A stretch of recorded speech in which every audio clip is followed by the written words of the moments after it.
Hey everybody, it's Stalker13R coming at you with another episode. And today we're going to talk about we're going to get back to our roots on the channel, and that's talking about whether using your tank to the benefit of the team and using map positioning and team strategy is better versus having an individual play style and strategy that enables you to put more numbers on the board, and which is most effective, not only for putting wins on the board, but keeping your own stats up too. Now sometimes you've got to make that sacrifice for the team, so long as whatever it is that you did was enough to get your team the win.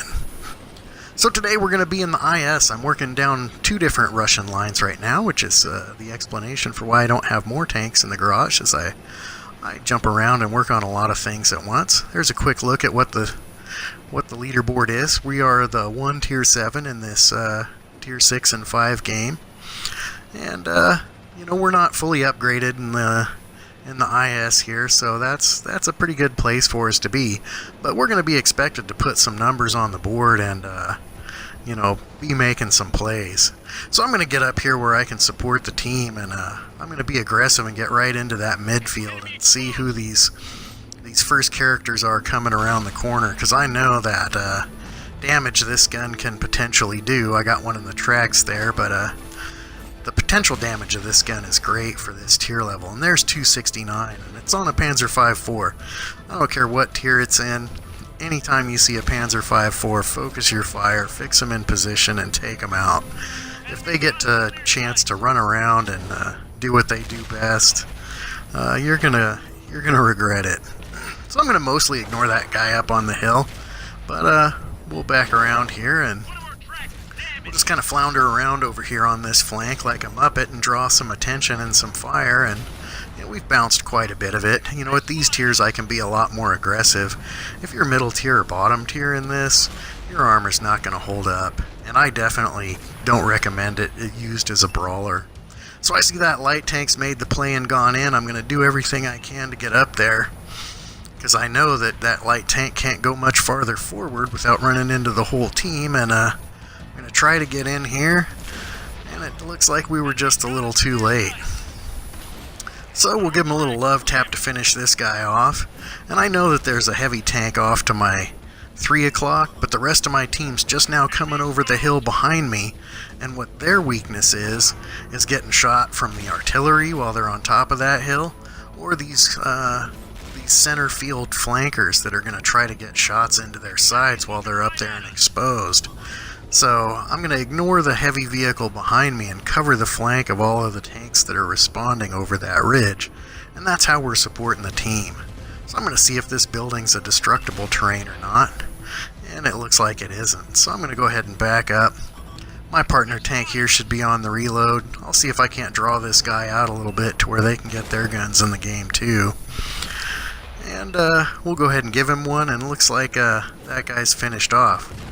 So as soon as they're finished off, it's time to go. We can't sit here in the swamp with that artillery raining down on us.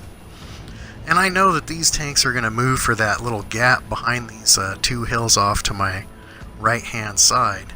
So I'm going to go ahead and come over here and be a little bit of a screen for them so that I can distract some attention and I can keep those targets if they appear lit.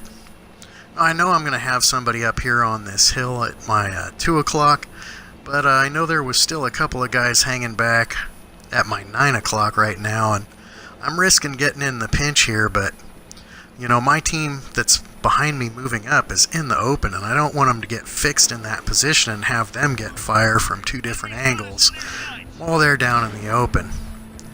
So I've got a 3601 up there, but he's backing off, so I'm going to turn my attention to this Tiger 1.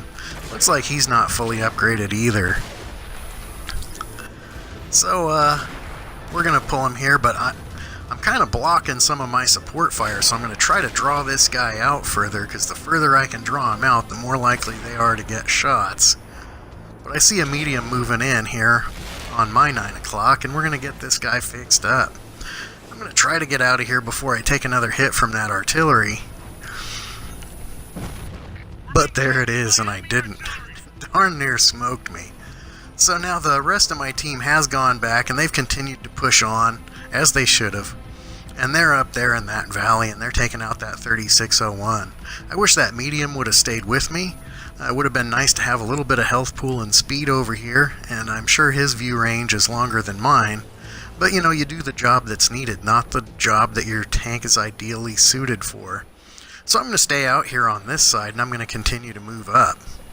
Because those tanks that are going to be emerging on my 3 o'clock here, and there's that artillery that's shooting back at them. So we've got to keep this pressure and this momentum up.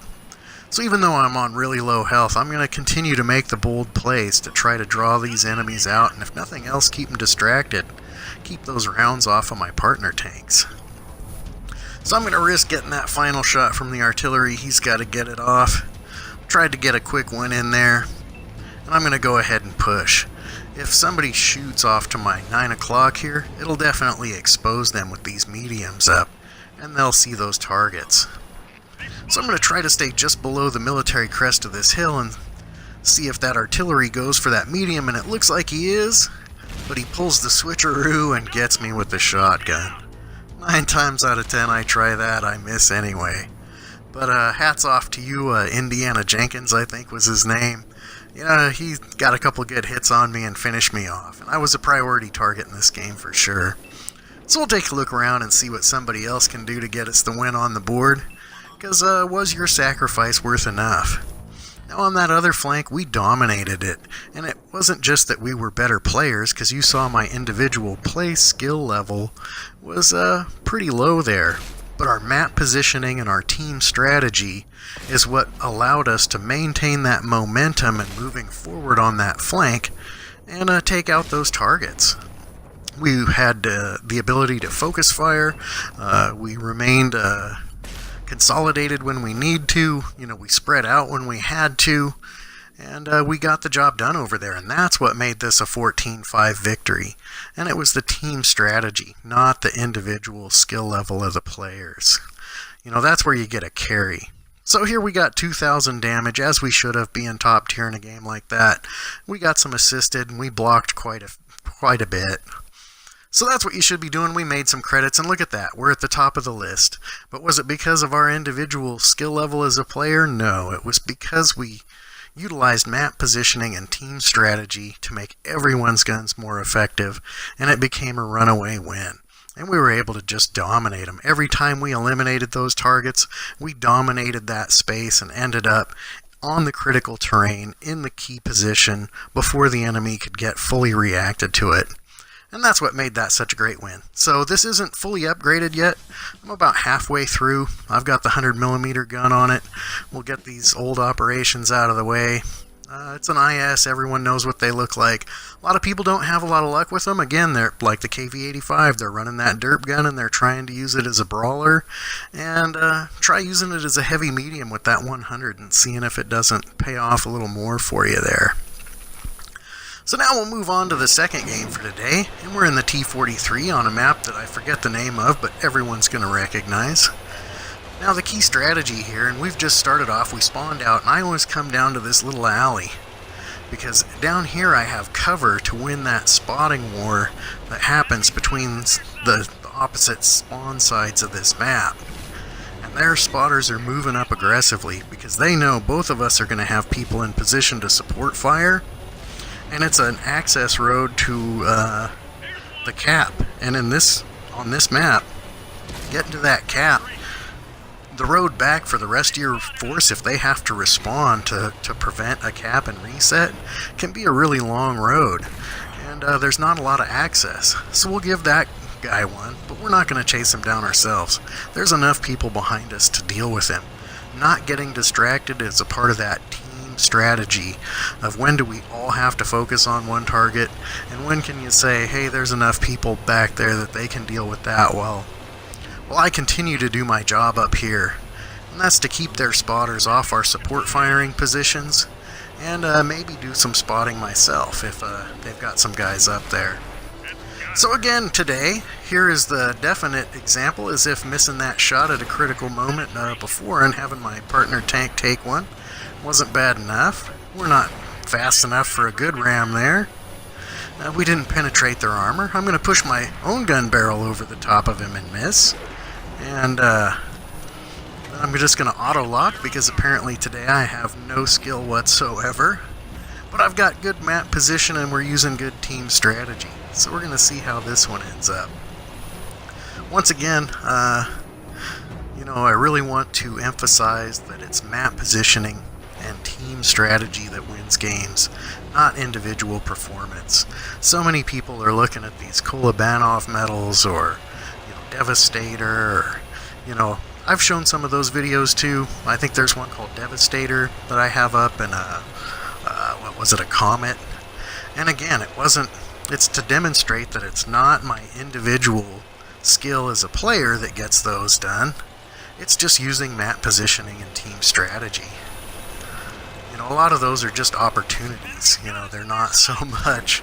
They always say, oh, this player must be the best player, they got all of this. Well, if you're using a team strategy, that damage should be more spread out across the team. And look at that embarrassing miss. I knew I was over his engine deck. Come on. And I miss another one. I miss a KV2 at that distance. That's horrible. Who would show this, when it's their own tank doing it? Yes, I played that bad. But, utilizing team strategy and map positioning, we were able to make up for that lack of individual player skill on this day, and a lot of times I play better than that. But today wasn't one of those days.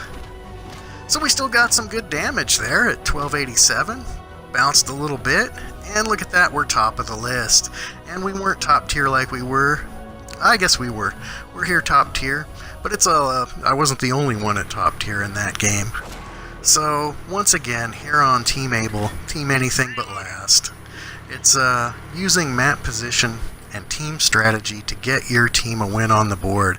And if that damage is more spread out across the team, then you're more likely to have a victory on the board than if you're trying to be out there doing it all yourself. Because you're either going to get taken out in the first 2 minutes of the game and not be able to make a contribution to your team that's going to put that win on the board, or you're going to be all on your own trying to fight it out. I'm Stalker13R, thanks for watching.